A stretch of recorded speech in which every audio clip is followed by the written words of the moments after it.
On Christmas morning, my parents beamed as they gave my sister a key, then said to me, "We bought her a house. One day you'll get it." I said nothing until Dad unwrapped my gift. His grin disappeared on the spot.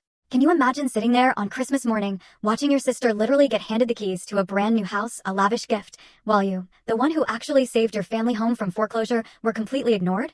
That's exactly what happened to me last year, and it was a moment that ripped my family apart, only to rebuild us in ways I never saw coming. I'm Stephanie, 29, and even now, the sting of those words from my dad still lingers. You will understand someday. It was Christmas last year, and my parents were beaming as they gave my sister, Emma, a small, elegant box. Inside, a house key. A house key. When I finally asked, trying to keep my voice even, why Emma was getting an entire house, Dad just patted my shoulder with that infuriating phrase. I stayed silent, watching them celebrate, feeling like an alien, until it was Dad's turn to open my gift. His smile? It just vanished. Instantly.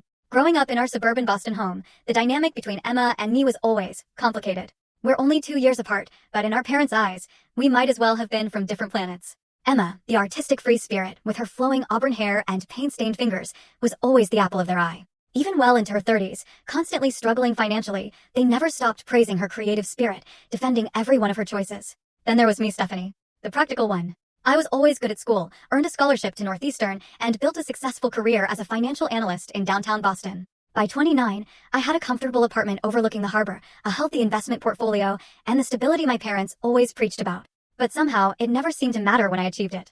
Numbers are safe, Steph, Dad would say whenever I mentioned a promotion or a bonus, somehow making my achievement sound easy, uninspired. Emma is really putting herself out there with her art. Putting herself out there for Emma had translated to a decade of my parents covering her rent, paying off her credit cards, financing art supplies for projects that rarely, if ever, materialized. Meanwhile, I'd been financially independent since graduation, never asking for a dime after college. Our family gatherings became painfully predictable.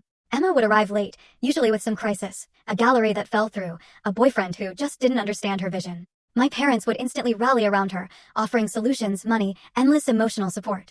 I'd just sit quietly, sipping my wine, wondering if they even remembered I was in the room. The previous Thanksgiving had been particularly difficult.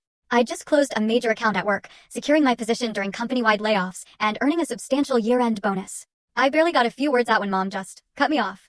"Honey, that's great, but Emma is going through something serious right now. Her landlord raised the rent again, and we got full story on the channel. Link below. Click now and watch what happened next."